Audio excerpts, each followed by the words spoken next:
When I looked upon the fractured lands around me, I did not see six rival kingdoms. I saw pieces of one body, torn apart by centuries of ambition and greed. Where others saw endless war, I saw an unfinished creation waiting for a single mind to bring it into harmony. Unity was not a dream to me. It was destiny. But destiny does not reveal itself to those who sleep in comfort. It calls only to those who rise before the sun, to those who refuse to live in the shadow of chaos any longer. Every morning I woke not to chase power, but to end the age of division. It began in the silence before dawn, when the world was still and my thoughts were sharp as steel. In those moments, I would see the map of our world, not as it was, but as it should be. No borders, no rival kings, no weak lines between cultures, tongues, or laws, just one empire strong enough to last 1,000 generations. That vision burned within me like a fire that could not be put out. And once a fire like that is lit, it demands everything from you: your patience, your courage, even your humanity. The path to unity is never peaceful. Men cling to their crowns as if they are divine, and pride blinds them to the greater order. I learned that uniting the world meant more than winning battles. It meant breaking traditions that kept us small. It meant rewriting laws, rebuilding walls, and reshaping minds. To forge one realm, I had to first forge myself. To bring discipline to a nation, I had to master discipline in my own heart. Each decision demanded precision. Each failure demanded endurance. The people did not understand my vision at first. They saw only conquest, not purpose. But I knew that chaos breeds suffering, and suffering is the enemy of civilization. So I stood firm. I silenced the noise, ignored the doubts, and allowed only one truth to guide me: that a world divided will always devour itself. I did not wish to be king of one state. I sought to be the foundation upon which all states could stand as one. The day I saw the banners of the rival kingdoms fall, I did not rejoice. I felt the weight of the future settle upon my shoulders. The work of unity is endless, but that moment proved one truth: vision without fear is the beginning of empire. And it is the reason the 1% wake up like this. Power alone cannot hold an empire together. Swords can conquer, but they cannot sustain. After the wars had ended and the banners of the rival kings were lowered, a new challenge arose: how to shape one nation from the ashes of many. The people of each kingdom spoke their own tongues, wrote with different symbols, followed different laws, and measured the world in their own ways. If I allowed these divisions to remain, then the unity I fought for would crumble before my very eyes. True power, I realized, was not found on the battlefield. It was found in the ability to bring order to the hearts and minds of millions. So I began the work of rebuilding from the ground up. I ordered that the written script be unified so that every scholar, merchant, and farmer could understand one another. I standardized weights and measures so that trade could flow without deceit. Roads were built stretching like veins across the empire, carrying soldiers, messengers, and ideas. Even the width of the cart axles was made uniform, so the wheels of progress would never be trapped in ruts of inconsistency. Every detail mattered, for even the smallest chaos can grow into disorder if left unchecked. But unity is not built by command alone. It must be carved into the spirit of a people. I knew that to shape one nation, I had to shape one belief: that we were all part of something greater than ourselves. That required both wisdom and firmness. The old ways that divided the states had to be replaced by a system that served the whole. Many called it ruthless, but I called it necessary. For when a tree is diseased, you must cut deep into its roots if you wish it to live again. I also understood that greatness requires permanence. Stone outlasts flesh, and legacy is built not in words but in structures.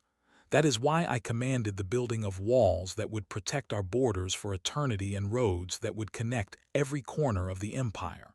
These works were not monuments to vanity. They were arteries through which unity would flow for generations. When I looked upon the empire from my palace, I did not see 6 kingdoms conquered. I saw one civilization awakened. The dream of unity had become real, carved in stone and written in the hearts of my people. That was the moment I knew: Power gained through battle fades, but order born from vision endures forever. As the empire grew in size and strength, I began to see that conquest and unification were only the beginning. A vast empire without control of time and death is still ruled by uncertainty. Every sunrise reminded me that even the mightiest ruler could not command the heavens or stop the passage of years. The thought of mortality, of leaving my empire unfinished, vulnerable to decay, was unbearable. I had conquered men, land, and chaos, yet one enemy remained undefeated: death itself. And so, my quest for immortality began, not from vanity, but from duty. I sought not merely to live forever, but to ensure that my vision for this nation would never fade into dust. I sent my envoys across mountains and seas, searching for the secret elixirs spoken of by mystics and alchemists. They were told of islands where gods walked among men, where the water itself granted eternal life. Many called these tales illusions, but I did not dismiss them. For what seems impossible to one age becomes possible in the next. I demanded that every remedy, every formula, every fragment of wisdom be brought before me. If there was even a single grain of truth within the myths, it was worth pursuing. But immortality, I learned, was not only a matter of flesh. It was about legacy. To live forever is not simply to breathe. It is to ensure that your spirit remains woven into the world long after your body turns to dust. That is why I built the mausoleum, not as a tomb, but as a statement to time itself. Deep beneath the earth, armies of clay stand ready, eternal guardians of the empire. Each warrior was molded with a face of his own, so that even in death, individuality would serve a collective purpose. It was a mirror of the empire above, unified, yet alive with countless forms. Through this, I realized something profound. Man may never conquer death entirely, but he can master his fear of it. When we act with such clarity of purpose that even centuries cannot erase our deeds, we have already touched a form of eternity. The body weakens, but the will that shapes nations and drives humanity forward, endures beyond all decay. I did not seek immortality only to escape death. I sought it so that what I built would outlast death itself.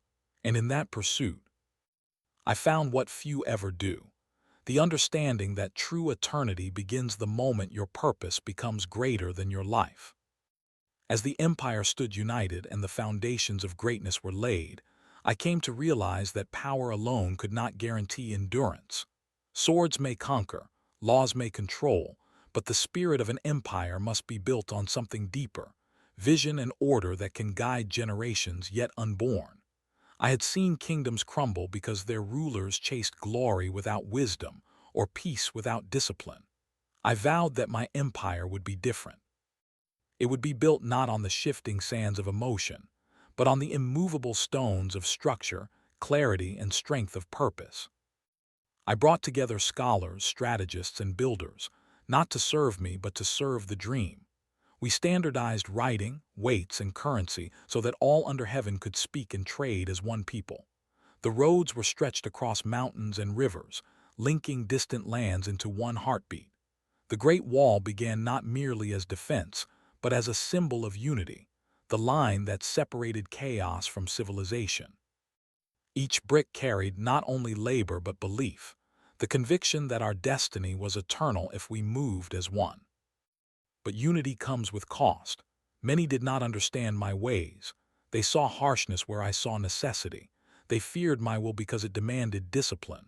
Yet I knew that without firmness, order would decay into weakness. To lead millions is not to please them. It is to protect them, even from their own complacency. The empire could not be governed by softness, because softness bends before the storm. Only those who hold their ground when the wind howls can stand after it passes. Still, even as I ruled with an iron hand, I was not blind to the fragility of all things. The same mountains that defend us can also erode with time. The same rivers that feed our lands can also flood them. So too with man. Our strength, our ambition, our brilliance, all fade if not guided by awareness. That is why I sought not only to build walls and laws but to awaken minds. For an empire ruled by fear may last a generation, but an empire ruled by understanding can last forever. Every monument, every reform, every sacrifice had one purpose: to make the dream of unity unbreakable, to ensure that when I am gone, the empire will not crumble but continue to breathe, to live, to grow. That, to me, is the true meaning of power, not in how long one reigns, but in how long one's vision continues to guide the hearts of those who remain.